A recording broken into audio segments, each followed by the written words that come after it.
অসম গণ পৰিষদ দল এটা আঞ্চলিক দল আৰু এই আঞ্চলিক দলটোৰ এটা জন্মৰ ইতিহাস আছে।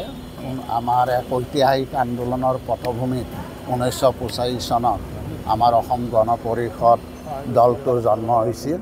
গতিকে এই দলৰ লগত আমাৰ অসমৰ জনসাধাৰণৰ বিশেষভাৱে এটা সেন্টিমেন্ট জড়িত হৈ আছে। আমি কোৱা নাই যে সেই সেন্টিমেন্টৰ আধাৰতে আমি দলটোক পৰিচালনা কৰিম, সেই কথাটো মই ক'ব যোৱা নাই। কিন্তু আমি কিছু আমাৰ অসমৰ জ্বলন্ত সমস্যাৰাজিক লৈ আমি আমাৰ দলটোক আগবঢ়াব লাগিব। আঞ্চলিকতাবাদ আৰু জাতীয়তাবাদ সম্পৰ্কত আমি নতুন প্ৰজন্মক আমি নকৈ তেওঁলোকক আমি এই কথাবিলাক স্পষ্টভাৱে বুজাব লাগিব। তেনেধৰণৰ আমি কৰ্মী সভাও অনুষ্ঠিত কৰাৰ কাৰণে চিন্তা চৰ্চা কৰিছোঁ। কাৰণ আমি ইতিমধ্যে আমাৰ দলত আমি নতুন প্ৰজন্মকো ইতিমধ্যে আমি যথেষ্ট গুৰুত্বপূৰ্ণ পদ ইতিমধ্যে আমাৰ দিয়া হৈছে।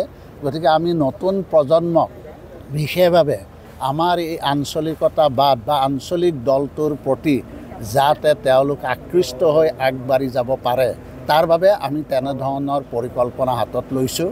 গতিকে মই ভাবোঁ যে অসম জাতীয় পৰিষদ আমাৰ বাবে প্ৰত্যাহ্বান কেতিয়াও হ'ব নোৱাৰে।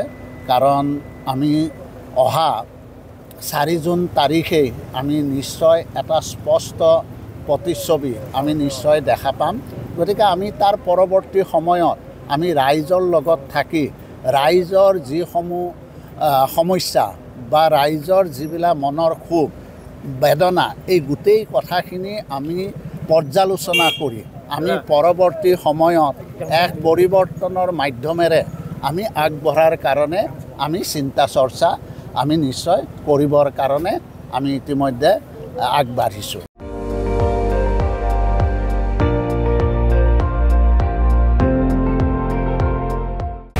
আপুনি চাই আছে ND24, সৰ্বশ্ৰেষ্ঠ নহয় সৰ্বোত্তমৰ দৌৰত।